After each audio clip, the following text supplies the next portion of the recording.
Okay, this one actually caught me off guard. A robot is now going into people's homes in China. Like real cleaning, real houses, real mess. And the part that messes with your head a bit is this. It's not going alone. There's a human cleaner walking in with it, and sometimes an engineer too. So you open your door and it's not one service worker. It's basically a small team, and one of them is a robot. That already feels slightly off from what we normally imagine when we hear home robot. Certain tech stories sound like they belong in the future. And what makes it even more interesting is how casually it's being introduced. It's being booked through a regular service platform in China, 58.com, like you would book any cleaning appointment. The robot doesn't feel like a robot in the way you expect. When people hear home cleaning robot, most of us imagine something small, maybe a smart vacuum, maybe something that moves around the floor and avoids furniture, but this is not that category anymore.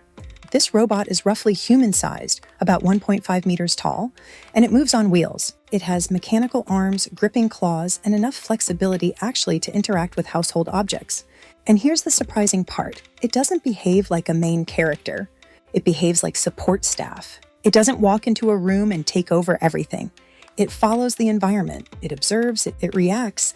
Then it starts doing small, repetitive physical tasks that humans usually don't enjoy doing, like picking up scattered shoes near the entrance, collecting toys that end up under tables, moving random items back into place, clearing surfaces that have slowly become cluttered without anyone noticing, wiping tables, stacking books, carrying small items from one place to another, and even handling trash-related tasks like replacing liners or taking garbage to the door. The most interesting part is that it doesn't stick to one action. It switches between tasks depending on the environment. That gives it a strange quality. It feels less like a machine following instructions and more like something figuring out what needs to be done next. Collaboration model. One of the most interesting details from early use cases is not what the robot does alone, but what happens when it works with a human cleaner. Longing for a late-night conversation? Remember the thrill of talking for hours? The feeling of someone wanting to know all about you? You deserve more than quiet evenings.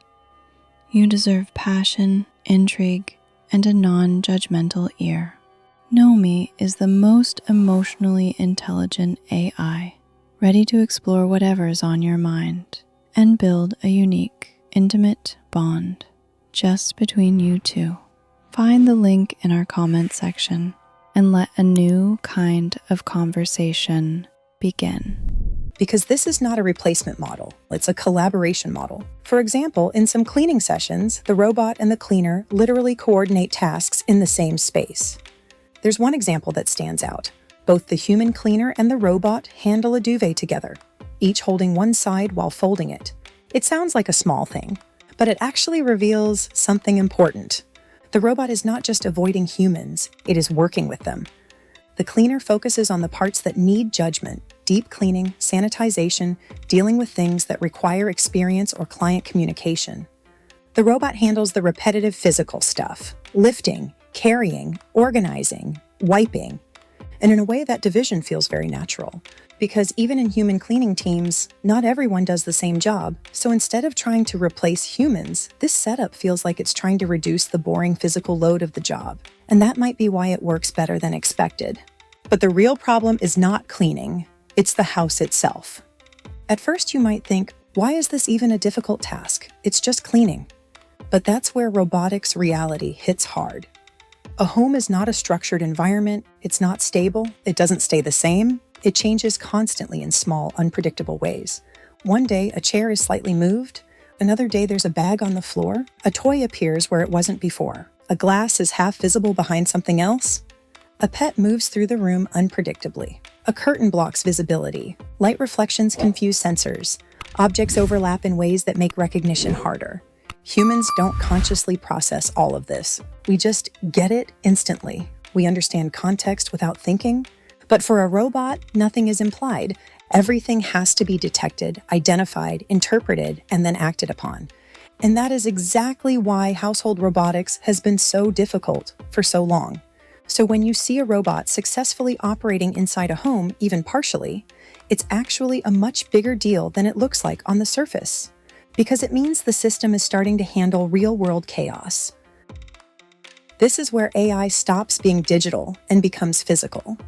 There's also a bigger shift happening underneath all of this. Most people are already familiar with AI and apps, chatbots, image generators, voice assistants, recommendation systems, but all of that still lives in screens. This is different. This is AI stepping into physical space. What companies like X Square Robot are building is often described as embodied intelligence. That basically means AI that can perceive the world, then think about it then, and physically act in it. So instead of just answering questions, it can recognize objects in a messy room, decide what needs to be cleaned first, plan movement across furniture, adjust its actions if something unexpected appears, physically manipulate objects in real time. That combination is what makes it fundamentally different from software AI. Because once intelligence has a body, it stops being abstract. It becomes something that interacts with your environment directly, and that opens the door to much bigger applications later. Not just cleaning. We're talking about elder care, hospital assistance, logistics, retail support, and more. But cleaning is the first test because it's one of the most unpredictable everyday tasks. If a robot can handle a living room, it can start handling other spaces too.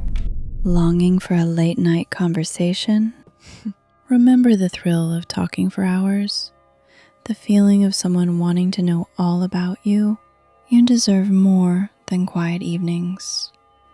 You deserve passion, intrigue, and a non-judgmental ear.